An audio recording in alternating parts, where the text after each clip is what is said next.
Boa noite, pessoal. Boa noite a todos.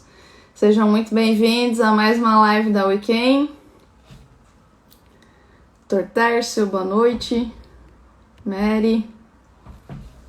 Hoje uma live muito bacana. Um colega psiquiatra, convidado nosso. A gente vai falar de um tema de extrema importância, super prevalente, transtornos de ansiedade. Perspectivas do tratamento com cannabis medicinal nos transtornos de ansiedade. Vamos ver se o Dr. Guilherme já está na área. Boa noite. Sejam muito bem-vindos. Temos aí alunos da Weekend ao vivo com a gente. Dr. Wilson Lessa, seja muito bem-vindo a mais uma live da Weekend, super alinhado aí com a sua área de atuação, o tema de hoje, transtornos de ansiedade. Estamos esperando o Dr. Bruno, seja bem-vindo. Estamos aqui aguardando o Dr. Guilherme aqui conectar para a gente dar início aí às nossas discussões.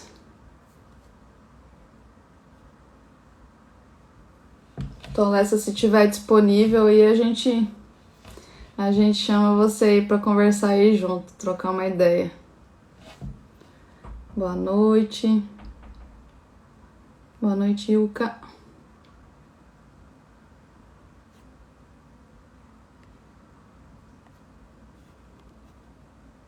Boa noite, Georgia. Os transtornos de ansiedade estão entre as doenças mentais mais prevalentes do mundo, né?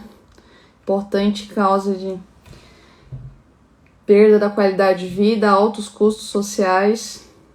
Todos sabemos aí da dificuldade de manejo das terapêuticas convencionais para os transtornos de ansiedade e como a gente vai abordar como que a cannabis surge como uma alternativa terapêutica. Doutora Andréa, boa noite.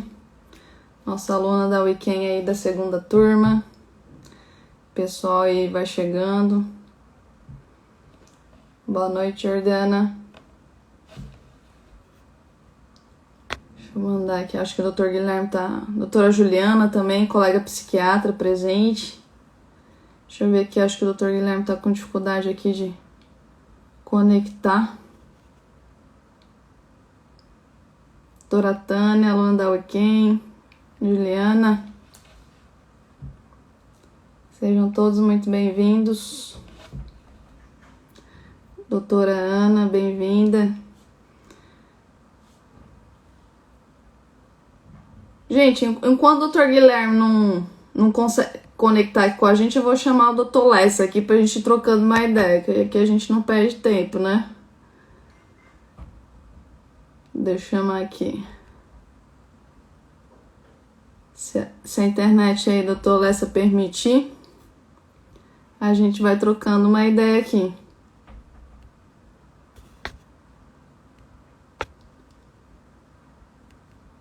Manda um invite aí, Lessa. Aqui.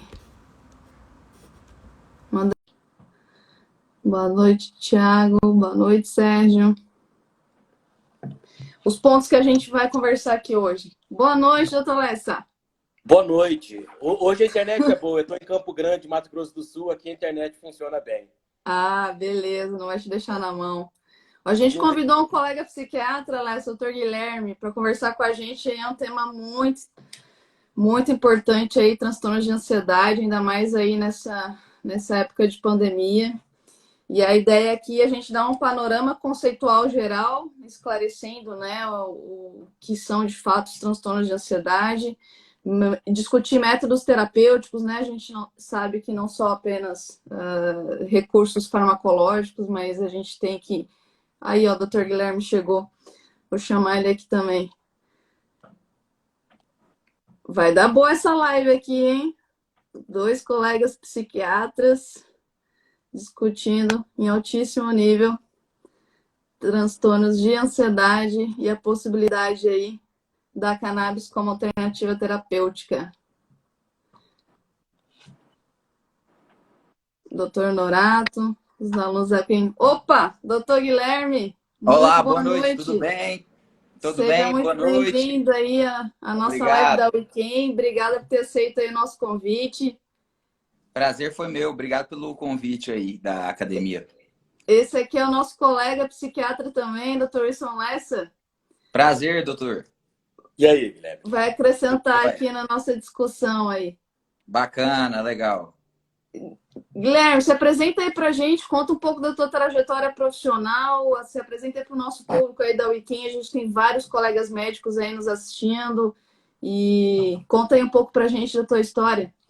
Beleza, meu nome é Guilherme Rocha Machado, eu sou médico psiquiatra, eu atuo aqui no estado de Goiás, eu me formei em Goiânia em 2011 e posteriormente me formei em psiquiatria, entrei em 2006, terminei em... Não, peraí, já me perdi no... Quando que eu entrei, terminar acho que foi 2018, psiquiatria, e atuo desde então apenas em psiquiatria, isso aqui no estado de Goiás. E basicamente minha história é essa, eu não sei... Massa, show de bola. Então, Lessa, aproveita aí que você tá ao vivo aí, conta pra gente um pouquinho aí da tua trajetória profissional e como que a cannabis medicinal entrou na tua vida, na tua ação aí como psiquiatra. Puxa vida, é uma longa história. Eu acho que atrapalharia a live. Mas assim, eu vou trocar a pergunta por uma coisa bem interessante. Essa semana, não sei se você chegou a ver, Patrícia, mas aquele artigo que saiu não sei se o Guilherme viu também. O artigo que saiu da USP de Ribeirão, relacionado ao teste que eles fizeram com canabidiol em burnout, né, em profissionais de saúde lidando ali com Covid, é um artigo que está dando muito pano para manga positivo. O que eu quero dizer com isso? Tem chamado muito a atenção de colegas que até então não tinham se atentado para ler e estudar um pouquinho sobre o uso medicinal da cannabis para a ansiedade. Né? E o que é curioso é que muita gente assim que está se permitindo a ler sobre esse artigo está descobrindo que eu acho a coisa mais importante relacionada a esse assunto, que é descobrir que dentro do sistema do canabinoide que a gente tem no nosso organismo, uma das funções é ajudar nos processos de ansiedade, de estresse, a gente lidar com isso, no coping, que se chama em inglês, né? No lidar, na adaptação e tudo isso. Então, assim, eu acho que esse artigo, assim, apesar que não é o primeiro artigo sobre ansiedade, longe sobre isso, mas ele é um divisor de águas no Brasil, porque muita gente que eu conheço que não se atentava a isso está começando a dar uma razão para isso. Agora, é curioso ver que alguns médicos, colegas, quando comentam sobre isso, falta um pouquinho desse conhecimento prévio de como é que funciona o sistema do canabinoide, que muita gente acaba achando que o canabidiol tem uma ação de estimular o receptor CB1, e essa é a ação do canabidiol relacionado à questão da ansiedade. Né? E no final das contas não tem a ver com a estimulação do receptor CB1. Né? Cortou um pouquinho.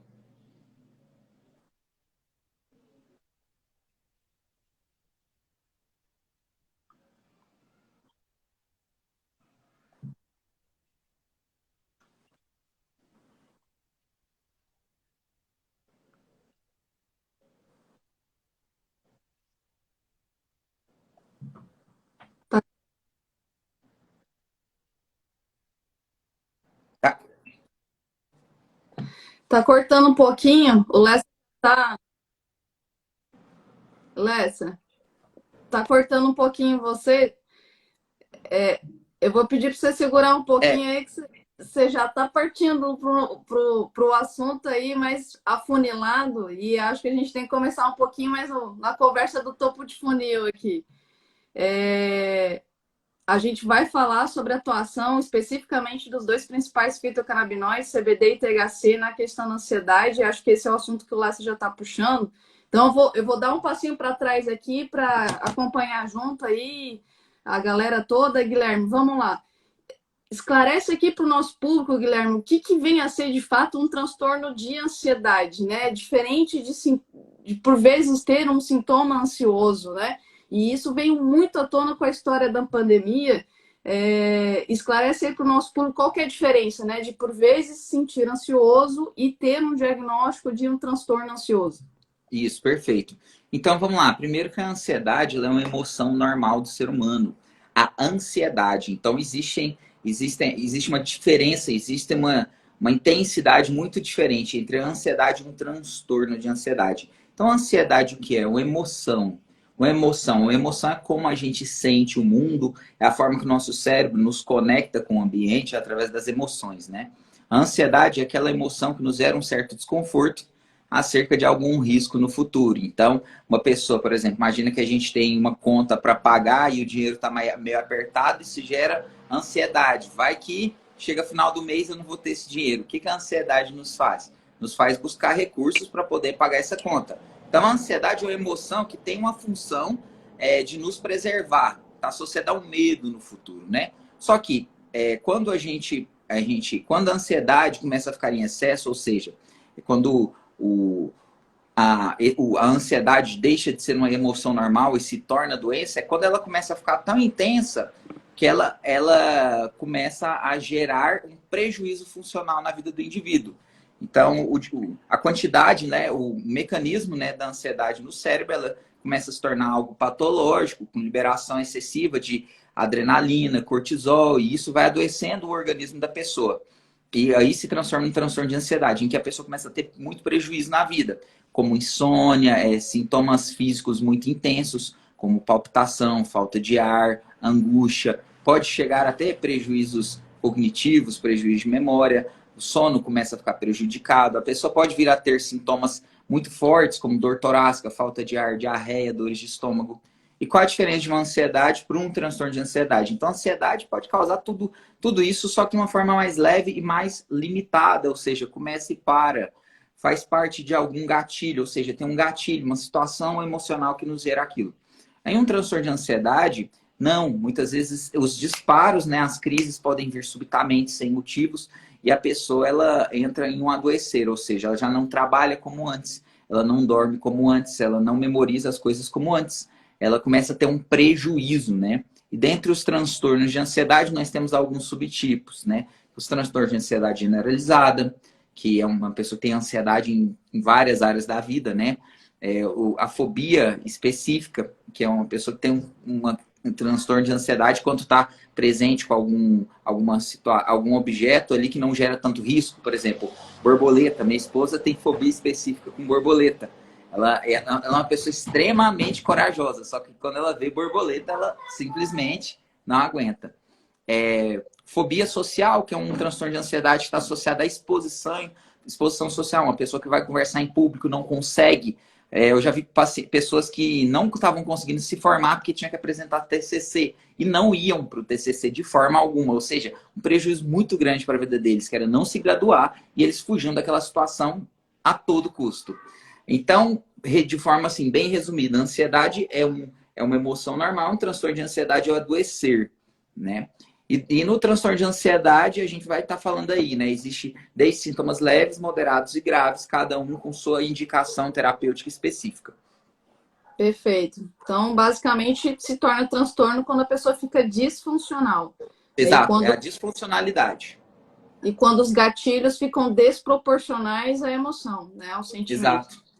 Pequenas coisinhas já geram aquele disparo ali do circuito ansioso de forma muito intensificada. Perfeito. Fala pra gente, Guilherme, dá um panorama do que a gente tem de recursos terapêuticos para abordar os transtornos ansiosos. Recursos farmacológicos e não farmacológicos. Então, vamos lá. Quando a gente pega um paciente de transtorno de ansiedade leve, moderado ou grave. Primeiro ponto que nós temos é classificar ele, se é leve, moderado ou grave. Transtornos leves e moderados sem crises de pânico, a psicoterapia, mindfulness, atividade física, ou seja, mudança de estilo de vida, já tem um grande efeito positivo e muitas vezes podem até chegar a ter uma remissão do quadro, né? Em casos moderados e graves, aí nós contamos com a psicofarmacologia, né? Com algumas medicações que atualmente nós dispomos de algumas classes, como antidepressivos, estabilizadores do humores e os benzodiazepínicos. E mais recentemente, que a gente hoje vai abordar, né, sobre os canabinoides, né, os fitocannabinoides, que são um sistema que agem aí no sistema endocannabinoide, que é um sistema aí relativamente não novo na história, né, mas novo na prática médica e que vem tendo resultados muito positivos, principalmente quando a gente fala sobre efeitos colaterais, né, que é o grande ponto, que é o grande ponto. Então, assim, eu estou muito feliz de estar nessa fase que a gente está atualmente, né, de estar podendo utilizar aí, de ter esses recursos farmacológicos a mais. Perfeito. Guilherme, conta pra gente na tua prática o que você enxerga de maior dificuldade, né, em lidar com o recurso terapêutico habitual farmacológico nos transtornos de ansiedade, né? Comumente a gente prescreve para os pacientes inibidores seletivos da recaptação de serotonina, benzodiazepínicos, inibidores da monamina oxidase, né? E a gente percebe, né, ou uma refratariedade elevada, né? Ou ao aparecimento de efeitos colaterais que às vezes são tão danosos quanto os próprios sintomas do transtorno ansioso. Partilha aí Exato. um pouco com a gente aí do teu dia a dia, tua prática, o que você observa de limitações do arsenal terapêutico habitual para os transtornos ansiosos. Então, por isso que a gente vai utilizar a medicação indicada de acordo com a intensidade dos sintomas. Por quê? Porque as medicações elas vão trazer alguns efeitos colaterais durante o uso. Por exemplo, cada classe vai ter um tipo de efeito colateral diferente. Os benzodiazepínicos, né, os famosos tarja pretas, é primeiro que a gente não deve utilizar eles a longo prazo, que a longo prazo eles estão associados aí a prejuízo cognitivo e a gente utiliza eles mais como SOS para cortar as crises. Só que dependendo de alguns casos refratários, muitas vezes a gente tem que manter por mais tempo. E isso pode gerar um certo problema a longo prazo. Os antidepressivos, principalmente queda de libido, isso é muito complicado. Isso é uma coisa que afeta muito a qualidade de vida. E os que não tiram tanto a libido têm um prejuízo que muitas vezes não são tão eficazes, né?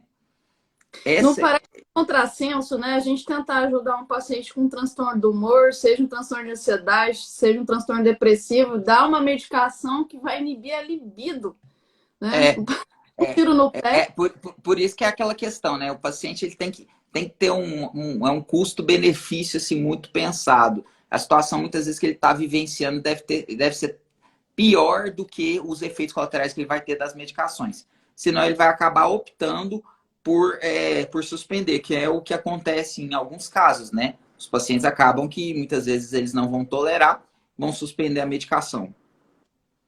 Então, esse que é um dos grandes pontos e que a gente vai falar mais sobre o canabidiol. Isso existem algumas dificuldades, assim, principalmente de acesso, né? Mas, assim, questão de efeito colateral é bem mais positivo nesse ponto.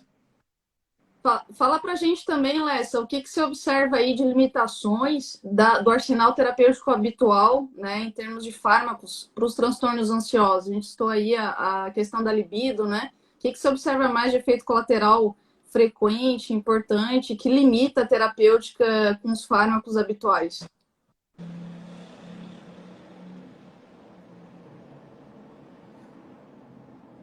A internet do Lessa tá com Eu fui falar burnout. da minha. Não tá ajudando, a internet de Campo Grande. Ela precisando dar um canabidiol para a internet dele. Queimou a língua, Lessa.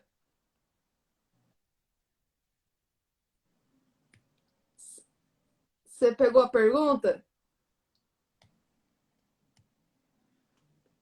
É uma pena e que o Lessa podia contribuir bastante. Pois é, não, vamos esperar voltar a internet dele. Ele começou falando tão bem, né? Até eu estava interessado ali. Ele domina bem É, o sempre que tema, né?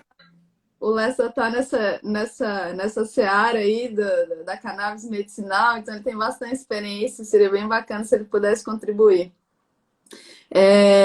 Fala um pouquinho mais pra gente, Guilherme, além desse efeito colateral Vamos comum aí. lá. Então, muitas vezes a gente vê, então, assim, tem a questão da queda da libido, é, tremores também ocorrem, né? Em alguns pacientes, boca seca, ganho de peso. Nesse caso, quando ocorre ganho de peso, a gente tenta optar por outras medicações, só que podem ocorrer tremores e a questão da libido também pesa muito, né? E às vezes, em alguns casos, sintomas cognitivos que a gente muitas vezes tem dificuldade de associar. Seria pelo mecanismo serotoninérgico ali ou seria pela própria ansiedade? De qualquer forma, a gente quer que melhore isso, né? E muitas vezes a gente não consegue ter essa resposta que a gente gostaria. Que é um dos pontos que eu vejo positivo do canabidiol, né? Perfeito. Eu vejo, assim, tantos colegas não serem desinibidos, eu diria, né, para prescrever benzodiazepínicos e atualizar receitas de benzodiazepínicos e, ao mesmo tempo, terem tanto receio, preconceito para receitar um derivado da cannabis, né? Se não é um contrassenso, né? Será É, que não é é consciente, né, do que ele pode estar causando prescrevendo um benzodiazepínico de forma contínua? sim. A gente vive. Existe uma questão cultural no meio médico muito complicada, que é o endeusamento dos nossos preceptores, né? Então, quando a gente entra numa residência, a gente acredita que o mundo inteiro se baseia naquilo que a gente viu na residência. A partir do momento que a gente começa a fazer cursos fora, começa a aprender outras coisas, a gente vê que existem muito mais opções, que na verdade a gente segue uma linha de raciocínio que a gente aprendeu ali e que, na verdade, assim, a gente é sempre extremamente grato por aquilo, pelo aprendizado, mas que a gente tem que ir buscar a ampliar em nossos conhecimentos. E se a gente tiver uma limitação e men, opa, ter uma mentalidade mais rígida, né? A gente entrar nessa história de seitas, né? A gente não vai se abrir para poder realmente buscar outras opções terapêuticas. Então, assim, dentro mesmo, eu vejo o quanto a medicina, hoje em dia, até que tem as faculdades já começaram a implementar mais ensino sobre o sistema endocannabinoide, mas na minha época, eu formei em 2011, e eu não tinha visto absolutamente nada. Talvez citado, mas a importância, né? E quando eu vi um vídeo pela primeira vez de uma crise convulsiva de um menino sendo contida com o óleo, né, por via sublingual, gengival, né, ou foi nasal, eu falei, nossa, mãe, que interessante, por que a gente não tá vendo isso, né? Foi o grande clique. E posteriormente, depois eu decidi fazer um curso para poder me aprofundar mais sobre a utilização dos fitocannabinoides, né? E estou aí colocando em prática aí cada dia. E é interessante porque a minha busca inicial pelos olhos foi por conta de autismo. Algumas Hum. pessoas assim sabem, eu falo isso, mas eu nem falo tanto, mas assim, porque o meu foco tanto de trabalho não é tanto o autismo, apesar que eu trato muito autismo. Porque meu filho é do espectro autista. E eu fui buscar uma opção que não desse ganho de peso e tivesse um pouco a agitação psicomotora. Foi quando eu encontrei os olhos. Aí que eu entrei com ele. Hoje em dia ele faz uso do óleo, que teve uma excelente resposta. Passo a passo para paciente. É incrível, a gente vai ter a resposta na cognição deles, né? Que é uma coisa que você fala assim, nossa, mas que incrível. E não tem um aumento do apetite, pelo contrário, uma regulação até melhor, né? Porque quando a gente pega um paciente que tem, às vezes, uma obesidade, meu filho ele tem seletividade alimentar. Ou seja, com 1 ano de idade, ele chegou e desenvolveu isso. E isso fez ele ganhar peso. A gente põe na atividade física e associou. Mas se não tivesse essa opção, o que eu iria fazer? Iria gerar um outro problema crônico. É isso aí. Lessa, será que tá estável agora a internet? Vai conseguir? Eu acho que sim, eu fiz a velha coisa de sempre, desligar o telefone e ligar de novo, porque eu estou em Campo Grande aqui é boa. Mas assim, ouvindo um Massa. pouco do que o Guilherme falou, puxa vida, você falou uma coisa tão legal agora que é o que ficou lá de trás até que acabei esquecendo um pouco, mas relacionado à questão de efeitos colaterais, né, dos antidepressivos, é importante a gente lembrar alguns conceitos. O conceito de resposta, para você falar resposta em psiquiatria, em depressão, ansiedade, por exemplo, é você ter uma melhora de pelo menos 50% dos sintomas. Tá? Você vê que para transtornos de ansiedade e depressão, a gente tem 30% dos pacientes que não alcançam nem 50% de melhora, que são considerados Sim, pacientes refratários. isso. E, por um outro lado, os pacientes com ansiedade, depressão, a maior parte das vezes, quando eles estão no quadro mais agudo, eles, pela própria característica da doença, nem se tem muita importância com a questão do sexo. Não para todo mundo, mas para a maioria.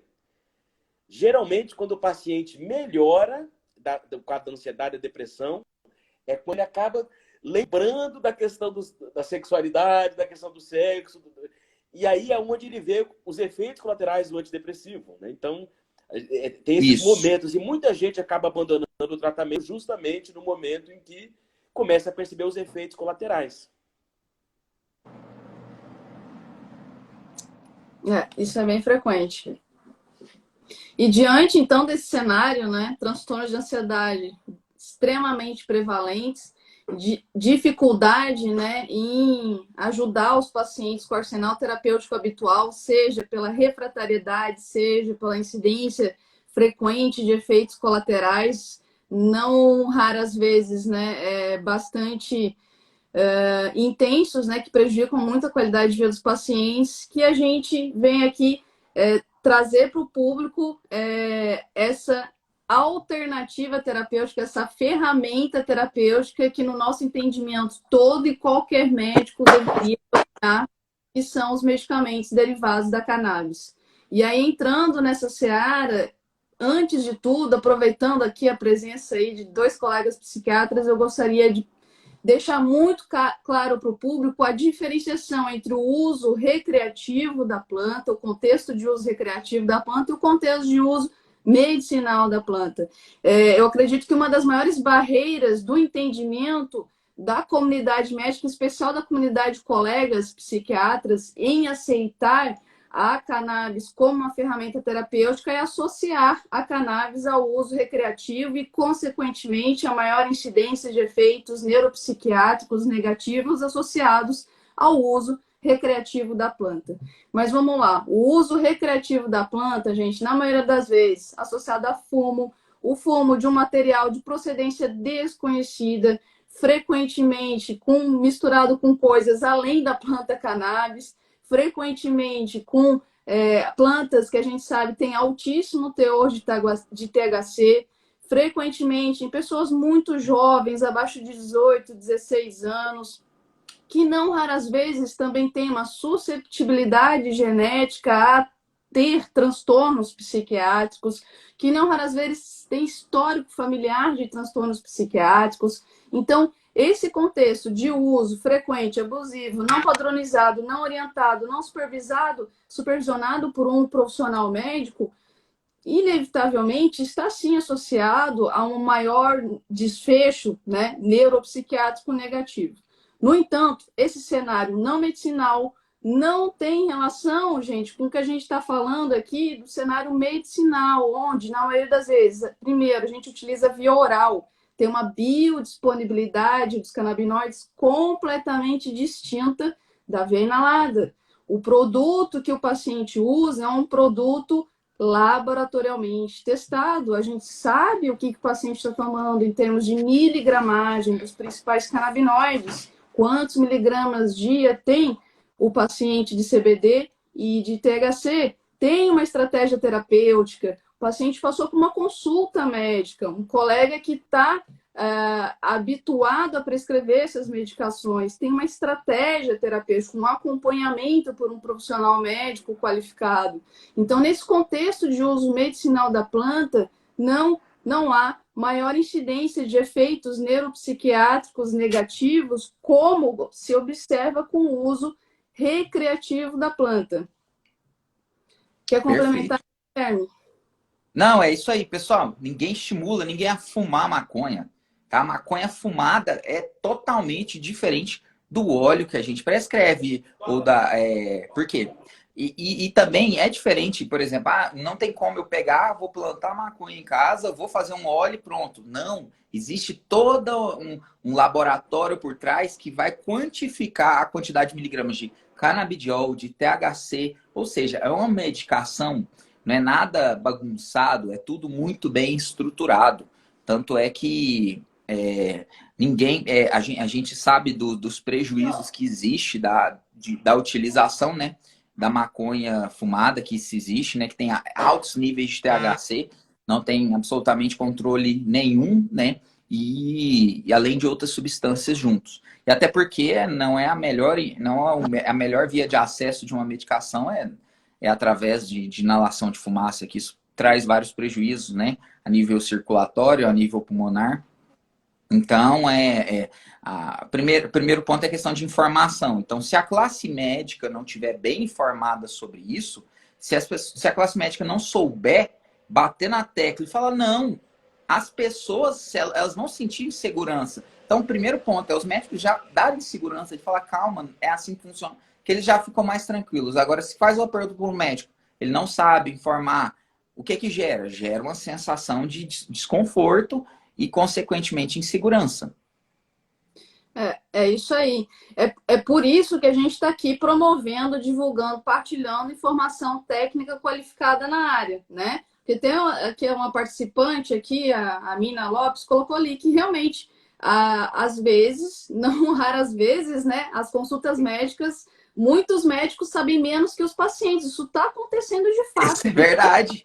Que está empoderado com as informações aí que estão na internet e sabem do assunto muito mais que muitos médicos. E é por isso que a gente está aqui fazendo esse convite para que a comunidade médica assuma a sua responsabilidade e estudar esse assunto, se aprofundar nesse assunto, porque no nosso entendimento, o médico é a pessoa mais qualificada profissionalmente para mergulhar nesse assunto e orientar um paciente em como utilizar o medicamento à base de cannabis. Inclusive, assim, é até interessante a gente falar sobre o nosso sistema endocannabinoide, né? O nosso sistema, ele já existe, é um sistema que existe dentro do nosso cérebro, do nosso corpo, né? E que ele tem uma função regulatória, né? De gerar uma homeostase de todo o sistema, de estar regulando, e é através dele que a gente vai estar utilizando. Então, é uma nova via para tratamento de transtornos. Então, como o Dr. Lessa estava colocando, muito bem colocado, 30% dos pacientes aí, eles não vão ter resposta com o tratamento. O que a gente vai fazer com esses pacientes? Eles estão lá no consultório, estão sofrendo. A gente está tentando várias vezes e não consegue. Isso gera angústia no paciente, na família, nos médicos, né? Eu quase desenvolvo um transtorno de ansiedade quando eu vejo que o paciente não está melhorando. Isso é uma angústia muito grande. Então a gente busca o quê? A gente quer buscar ferramentas para a gente poder estar resolvendo isso.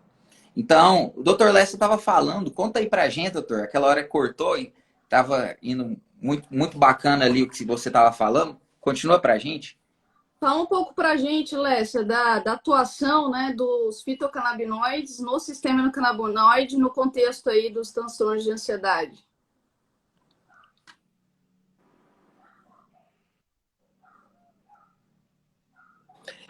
Para ficar um pouco didático para a gente entender, eu vou contar alguma experiência que fizeram com os ratinhos, né, antes, os testes pré-clínicos, né? Então, assim, existe um teste bem conhecido, que é um teste que coloca um ratinho ali numa câmara, acende-se uma luz.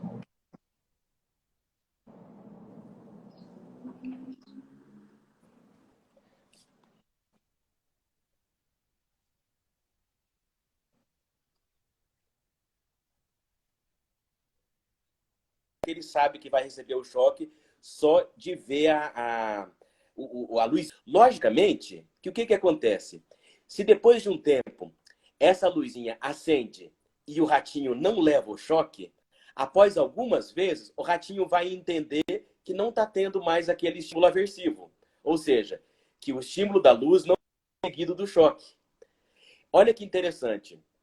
Os ratinhos que foram tirados o receptor CB1, que é o que faz uma parte importante da função do sistema endocannabinoide, esses ratinhos acendem a luz, eles continuam sentindo medo, tremor, mesmo quando não tomam choque várias vezes. Então, essa questão de você diminuir a aversão do medo, o sistema endocannabinoide ajuda a gente a diminuir o nosso medo quando a gente vê que não tem mais um estímulo aversivo, né?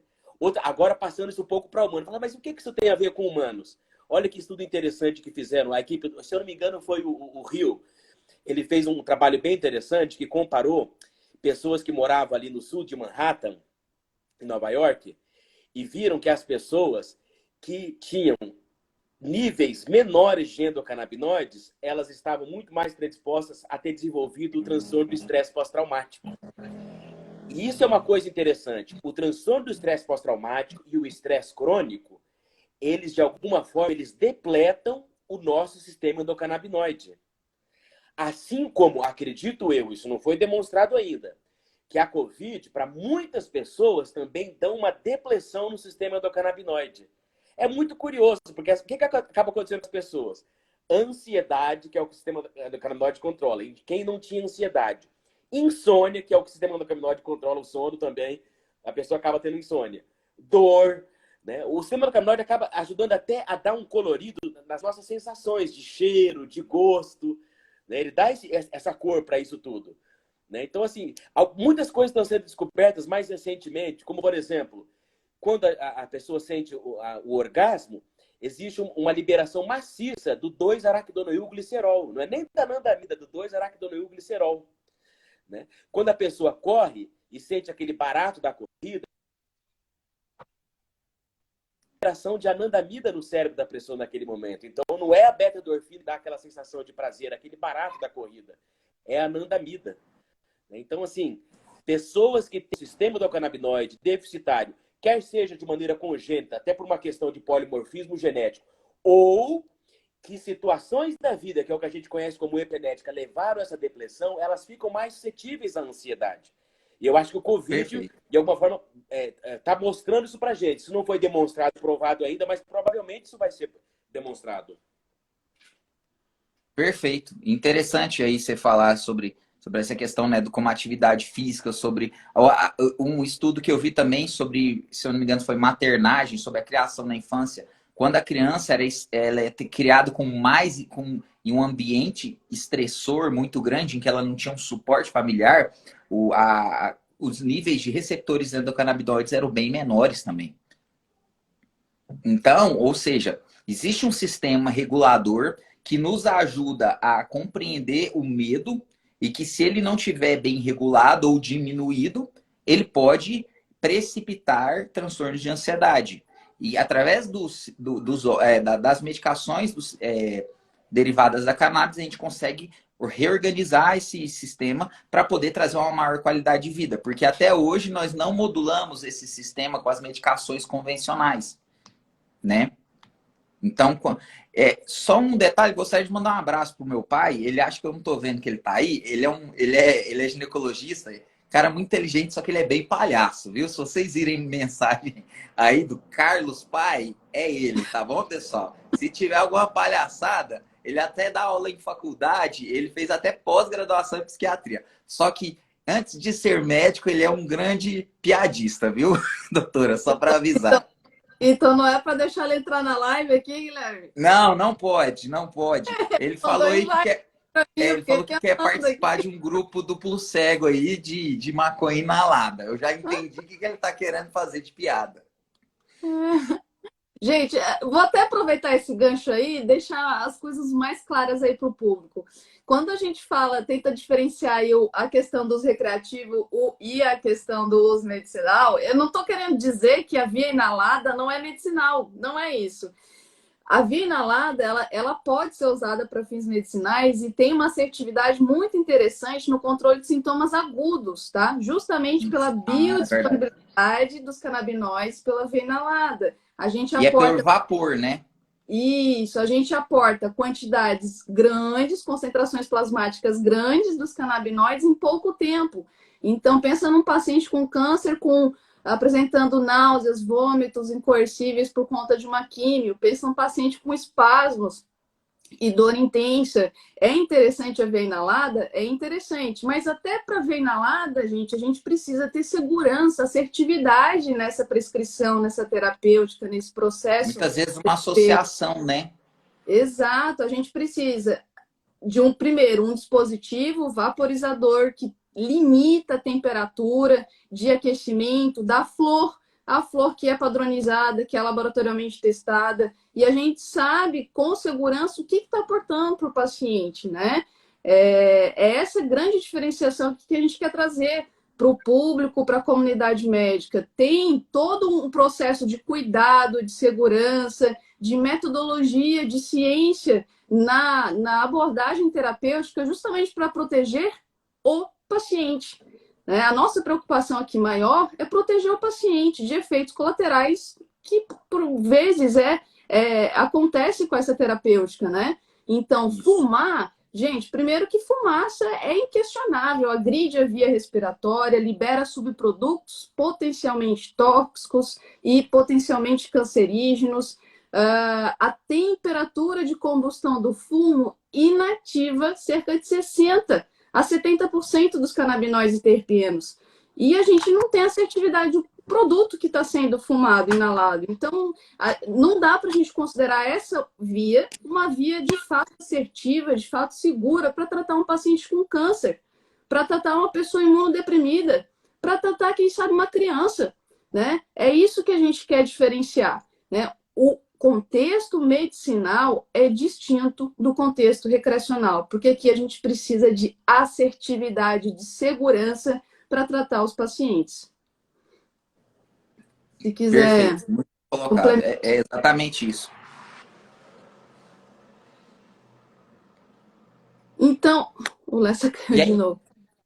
E é interessante, assim, como a gente vê, por exemplo, porque a gente deve se questionar também por que tantos jovens às vezes utilizam, né, de substâncias psicoativas, né, para poder... Porque não é qualquer um que vai pegar uma substância psicoativa, vai usar e vai continuar nessa onda. Muitas vezes a pessoa está passando por problemas, né? Está passando por estresses e que levam a isso. Então, tudo isso é visto de um estigma tão grande, né? Sempre num sentido tão pejorativo. E a gente não vê tantas pessoas que estão adoecidas, na verdade, que estão precisando de ajuda. Olha, mas se hoje a internet do Dr. Lessa não pegar, eu vou mandar depois, eu vou fazer uma videoconferência com ele, porque ele estava falando ali, meus ouvidos até ficaram mais atentos. Será que agora vai, Lessa?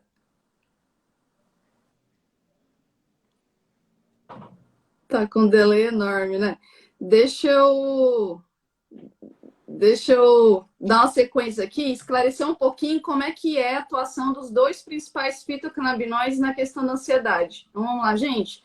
Tanto o CBD, o canabidiol, quanto o THC, o tetraidrocannabinol, eles são ansiolíticos, tá? Porque eles têm perfis de atuações diferentes lá nos receptores canabinoides, CB1 e CB2.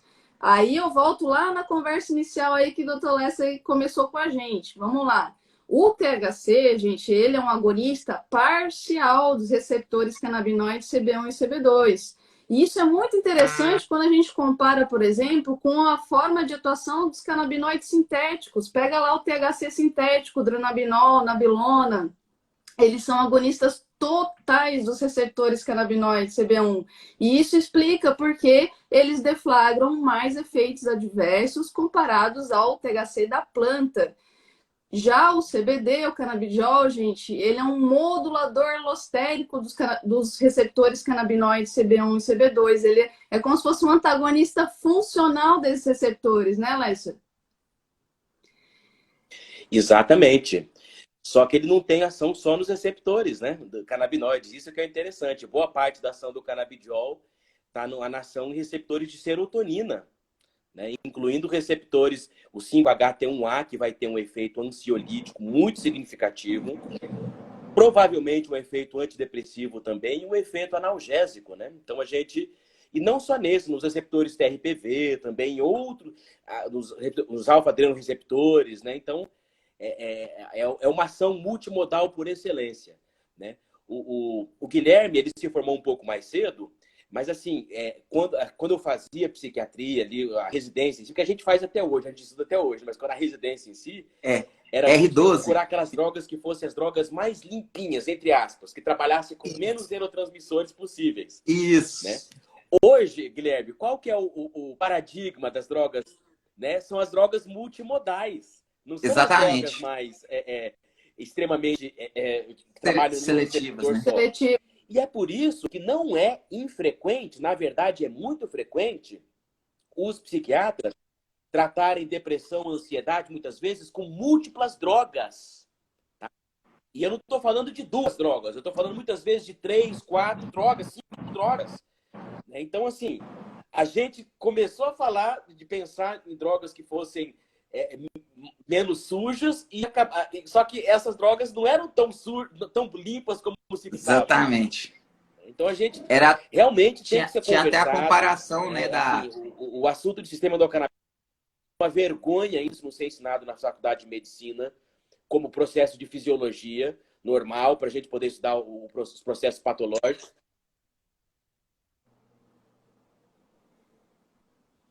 Exatamente. Então, a Weekend está fazendo parte desse trabalho, né? Esse trabalho que ficou, que as faculdades não fizeram e que, por enquanto, não estão tão interessadas assim ainda, né?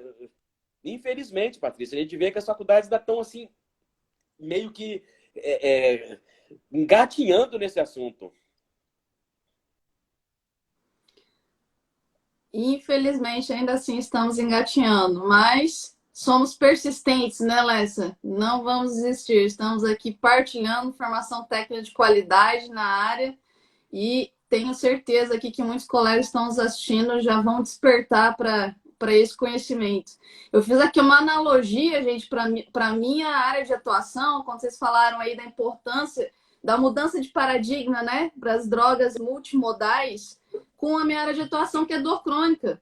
Gente, um paciente com dor crônica não tem só dor. O paciente com dor crônica tem ansiedade, depressão, irritabilidade, transtorno do sono, transtorno do apetite, prejuízo nas relações sociais, declínio funcional, muitas vezes até declínio cognitivo. E aí a gente começa, né? Ao anti-inflamatório, diferentes níveis de analgésico, opioide para dor, se é dor neuropática, o gabapentinoide. Aí, para o transtorno do sono, um antipsicótico com benzodiazepínico, para o transtorno do humor, inibidor seletivo da recaptação da serotonina, né? Ou um análogo. E aí a lista só cresce, aquela polifarmácia, né? E aí começa maior incidência de interação medicamentosa, de efeito colateral dessas medicações.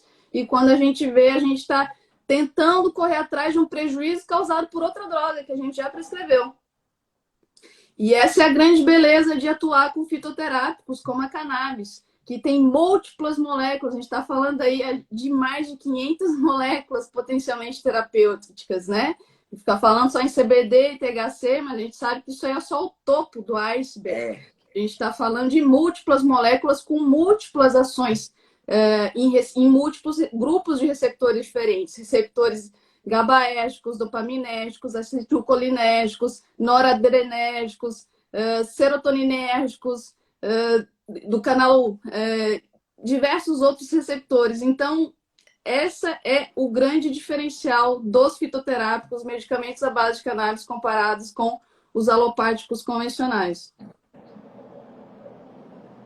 Isso.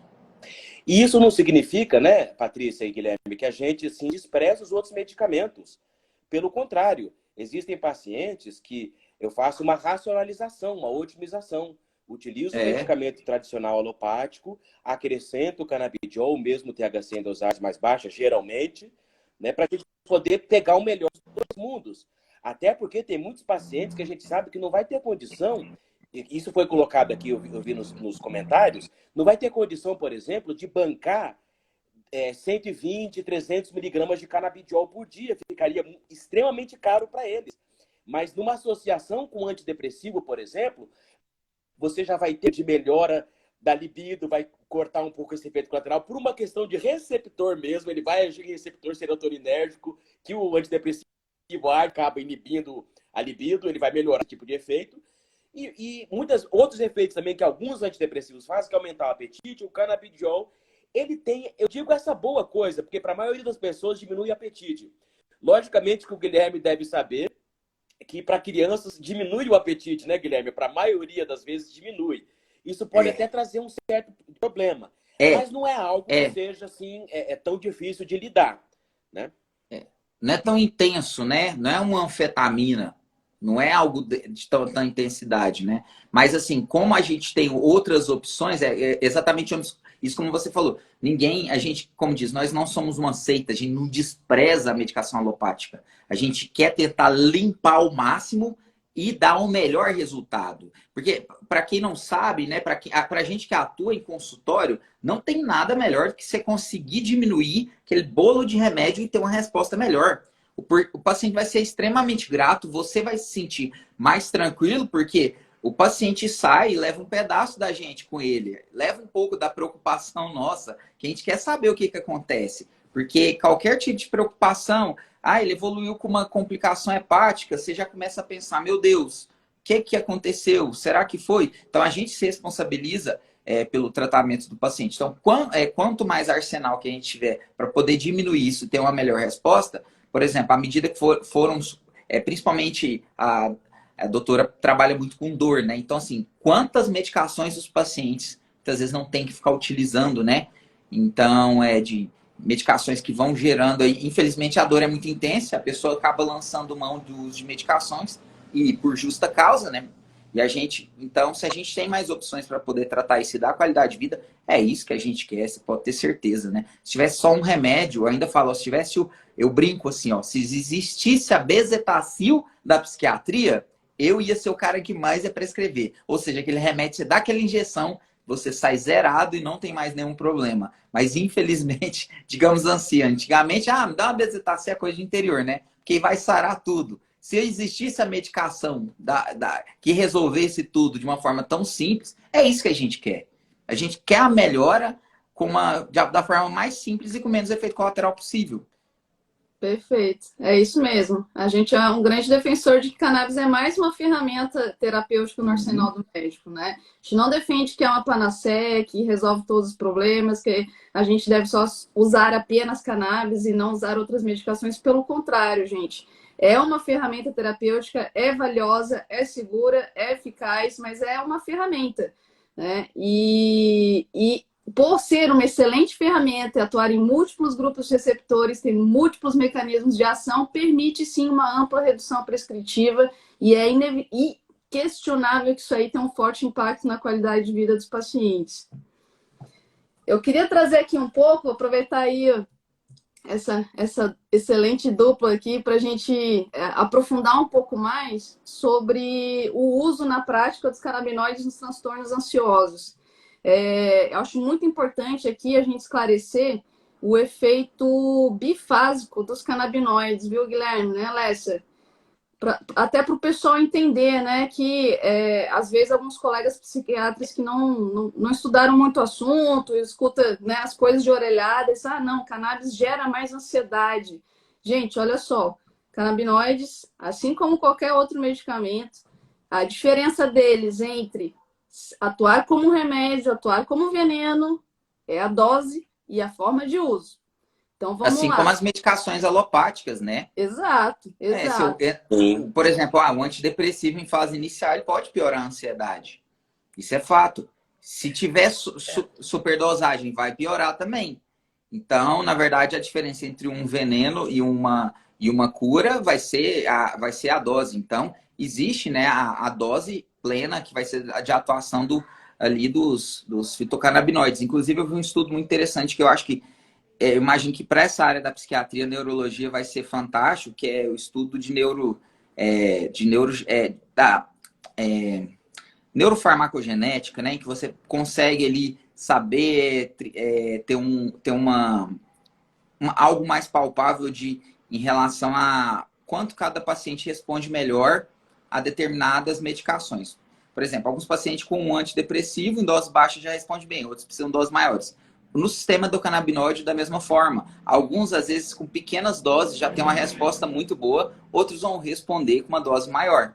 Então, muitas vezes, como você colocou, doutora Patrícia, de orelhada, então vou fazer um teste no paciente. Faz de qualquer forma, não observa, não espera o tempo de efeito, não titula dose, e aí não vai ter resposta mesmo, assim como qualquer outro tipo de medicação. Perfeito, perfeito. Então, reforçando aqui, gente, precisa de estratégia terapêutica, precisa de assertividade na dosagem. Porque vamos pegar, por exemplo, aí o THC. THC é ansiolítico, em doses baixas é ansiolítico, é indutor do sono, funciona até como anticonvulsivante, é indutor do apetite, é antiemético. Se tiver em excesso de dose para aquele paciente, faz exatamente o oposto.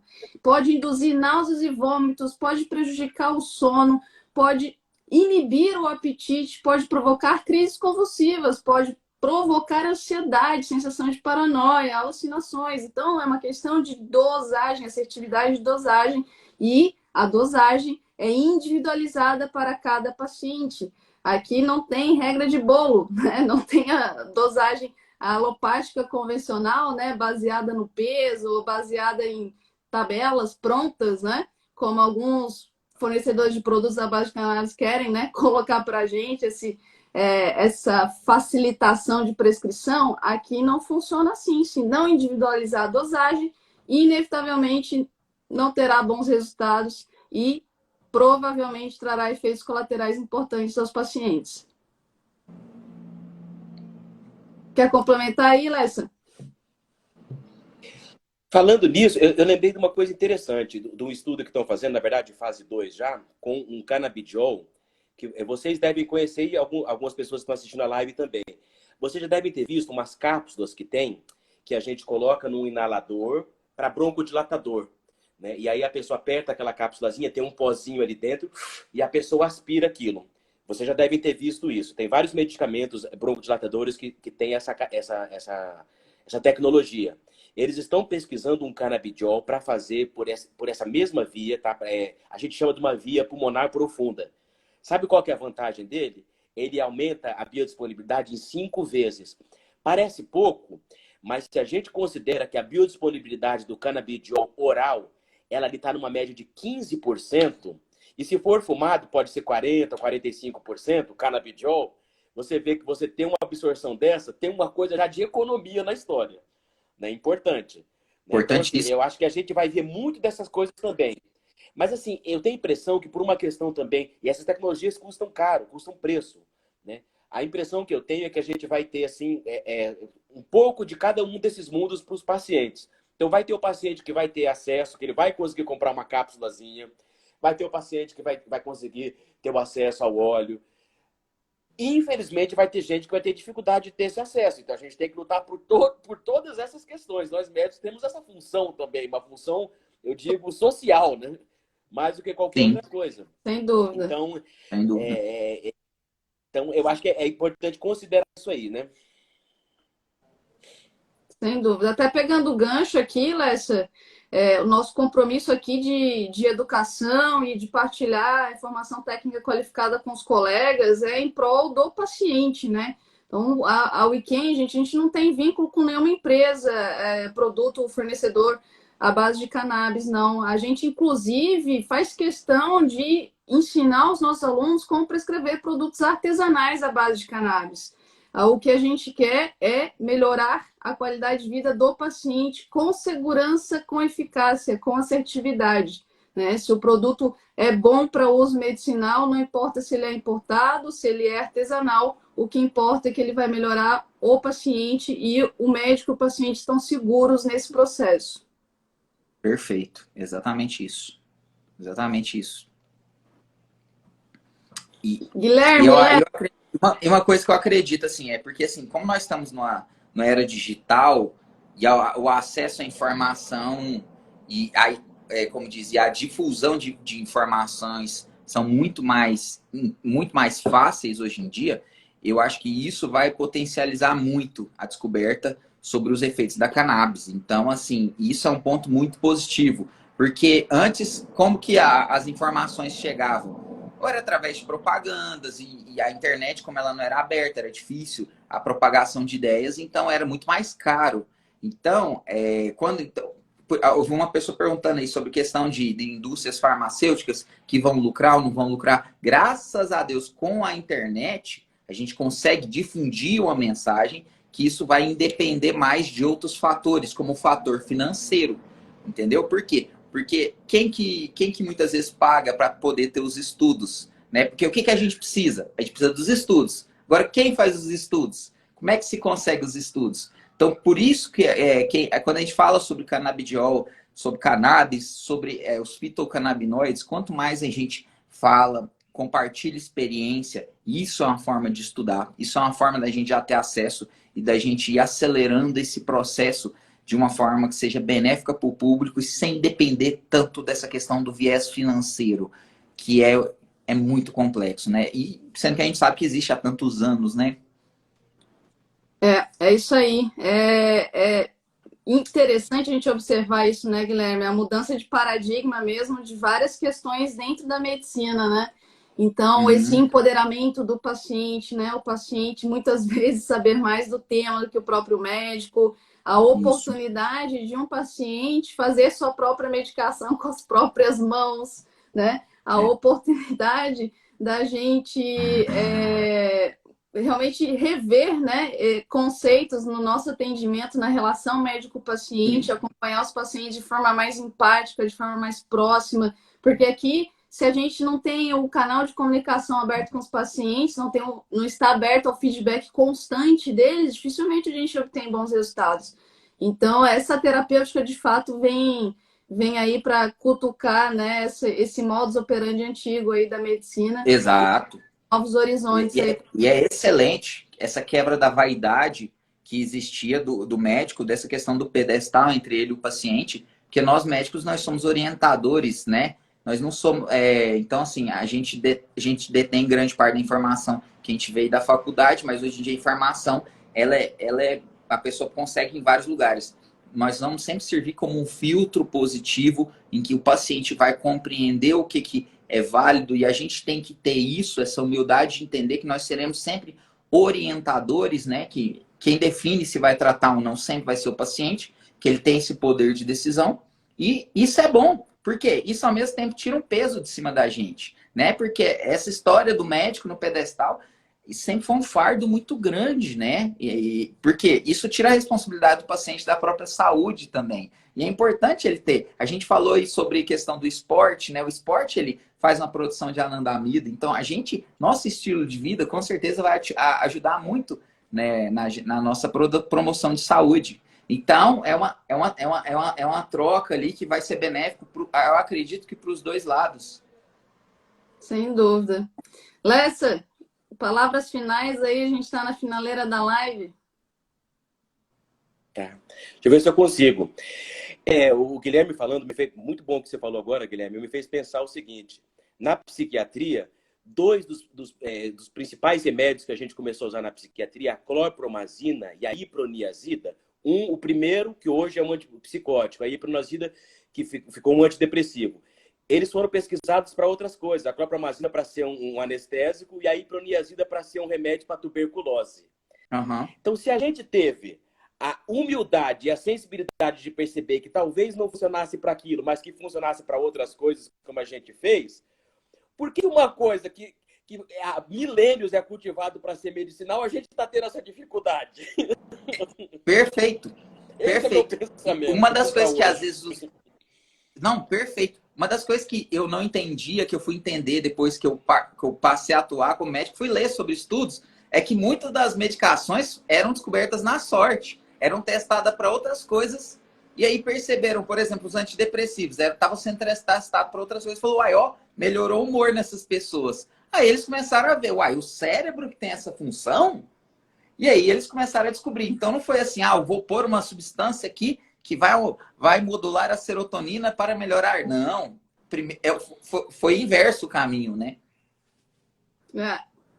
Muito interessante. Assim como os medicamentos para dor também, boa parte, anticonvulsivantes também, os medicamentos para epilepsia vieram ao acaso e muitos deles a gente nem sabe exato, de forma profunda, o mecanismo de atuação até hoje. Exatamente. Então, assim, às vezes a gente acha que está numa...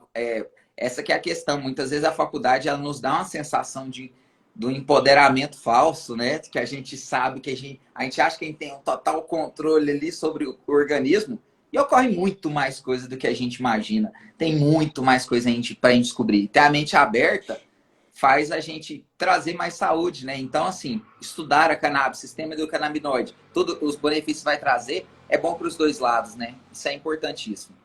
Perfeito. Gente, gostaria de agradecer vocês. Muitíssimo obrigada, Guilherme, Lessa. Foi excelente a discussão. Aí, a galera interagindo aí no chat, aí curtiram bastante.